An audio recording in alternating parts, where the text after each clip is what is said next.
Okay, so let's do an oil change on a 2020 Hyundai Kona. This has the 2.0 liter engine. So let's get started. Looks like it takes 5W20, which is what I bought.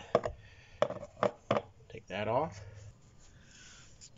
So it was a little bit difficult to find a good spot right up here front, but I've got the jack there on the I guess the engine cradle or the cross member, whatever you would call that. And I've got a piece of wood on the jack just for some cushion. You don't have to do that, but just make sure it's a strong piece of metal that's, not going to give. And then, of course, the owner's manual will show you where exactly to jack it up. But this little notch here, you can see those two notches. That's where you want to put the jack stands. And of course I've got the rubber pad right there. I'm just going to lower this now. Okay, I've got about probably 80 to 90% of the weight on the jack stands, and maybe 10 to 20 on the jack itself. So I think that's kind of the best way to do it. The tires are probably touching the ground, but that's not a big deal. We just need a little bit of room to crawl under there.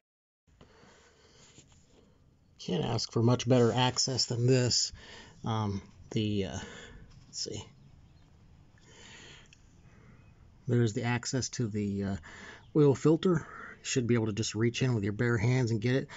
And that's just perfect. I mean, you really couldn't get much better access. There are some of them that are just terrible, and then the drain plug is right there.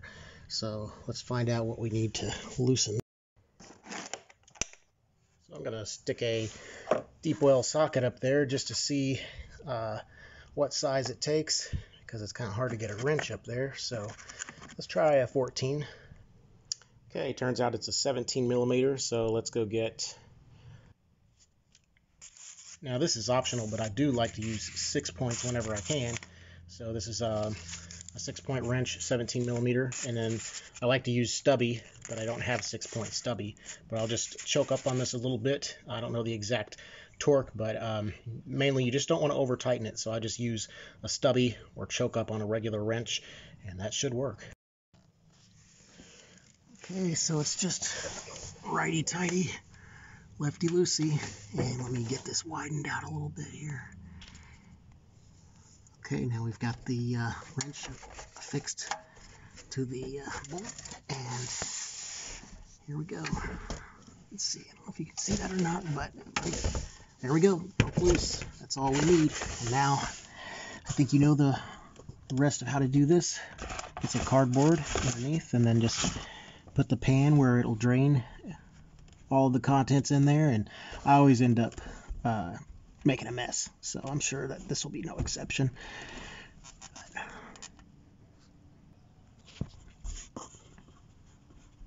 Pause just a second. I try to push it in as I'm loosening it. Just try to push it in so that it doesn't start leaking out, and then now it's coming out all at once. All right, so just let that drain. I heated up the engine a little bit, so hopefully it drains out quicker. My wife has free maintenance on this for a long time, several years, but I don't trust a dealership to change my oil. Sorry. So I kind of begged her, please just let me change the oil. So, and I looked on the FTC website. They cannot require you to do basic maintenance with them in order for your warranty to be valid. So just an FYI. Now, as for the drain bolt, of course, this is a new one, but it is my understanding that you should change out the crush washer every time. That does not happen, though, in the real world. So I'm somewhat ignorant on crush washers. I just know that I have some that I try to use every time. I try to replace every time. And this is supposed to be for a Toyota Matrix, but it's the same, seems to be, the same. So I'm just going to take this off and put this one on. Okay, so it turns out I was wrong about that. The diameter on this is just a little bit smaller on the inside, so I went ahead and I'll just reuse this. I'll order some more, but the fact is they do get reused quite a bit. So oil is almost draining, so let's tackle the oil filter. There are a bunch of different ways to to remove the filter, and a lot of it comes down to access. As you saw on this vehicle, is just right straight up there, so it should be really simple. But these are cup socket, cup filter, cup wrenches. So I will try one of these. I don't like my chances, but these are a couple of other things that are common to use. This is from Gear Wrench. I would highly recommend this because this is basically, it will work on basically every oil filter out there. You don't have to have a straight shot on it. So I would highly recommend getting that. It's probably $10, something like that, but it fits into a 1/2-inch drive. So. Okay, so the 5th time is the charm. It's this one that fits. I have no idea what size this is.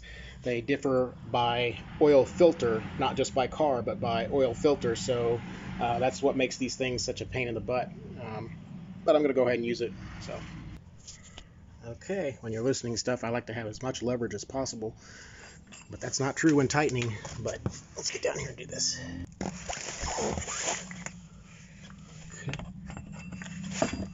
Just fits on there. Widen this out a little bit. Goes right on there, just like that. And just break it loose.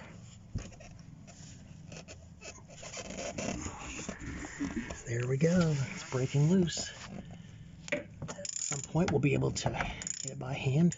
Let's get that off there. We'll go ahead and thread this back in, since we're going to be moving the oil pan. We'll go ahead and thread this back in. Just be careful not to cross thread it. Get it started by hand. And like I said, I've got my 6-point wrench here, 17 millimeter. I've choked up on it just a little bit to make it essentially a stubby. And I think that it's like 20 foot-pounds, between 20 and 30, I'm sure, but we're not going to measure torque on it. We'll just do it with this. There we go.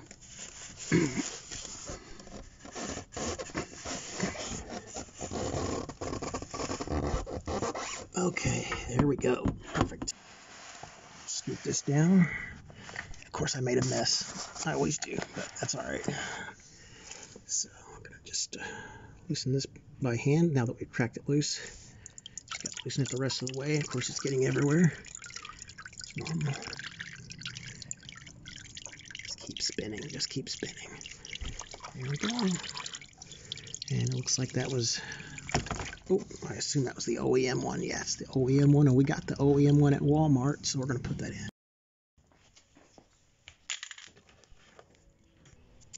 All right, this is 5W20, so I get the Dexo certified.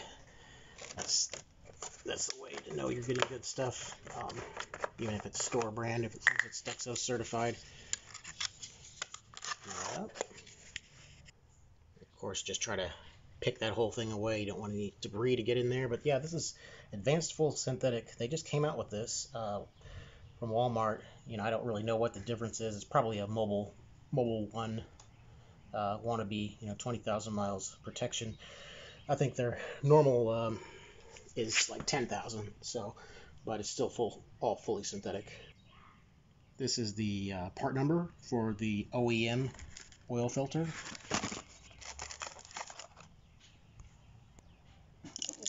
Take this little saran wrap off and take a relatively clean finger in here and dab some of that on there, just like that. And we scoop this away because I don't want my phone to go in there. And just thread it into there. Easy peasy. Just make sure that it's spinning freely. Otherwise, that means you've got it cross-threaded. Yeah, spinning freely. All right. And I just like to take something that will, my hands are oily and slippery. Just like to take something that'll give me a little bit of traction, a little bit of a grip, and just get in there and hand tighten it the rest of the way. Well, that's actually slippery too. You could use this handy dandy channel lock freebie thing. It works, probably works great. Damn, actually it's slippery too. Okay, I'm pretty satisfied that I've got it now, so let's just move on and find out the capacity on this thing. Okay, I've looked up the capacity and it's 4.2 quarts. This is a spill-proof funnel that's mostly used for coolant, but I haven't used it at all yet. It's brand new. I just kind of wiped it out with a napkin with some oil. So it should be pristine, basically. That's clean on the inside, not so clean on the outside, but I like to measure each quart. Actually, every 2 quart increment. This is 2 quarts, so let's put that in there.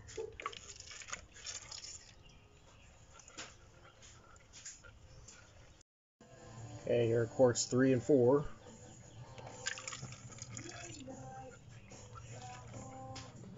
So you just take my word for it that it's going in there.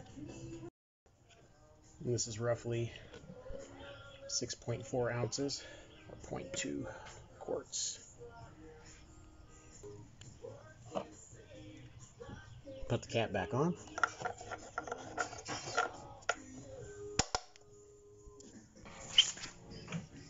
Jack the car up just enough to get it off the jack stands.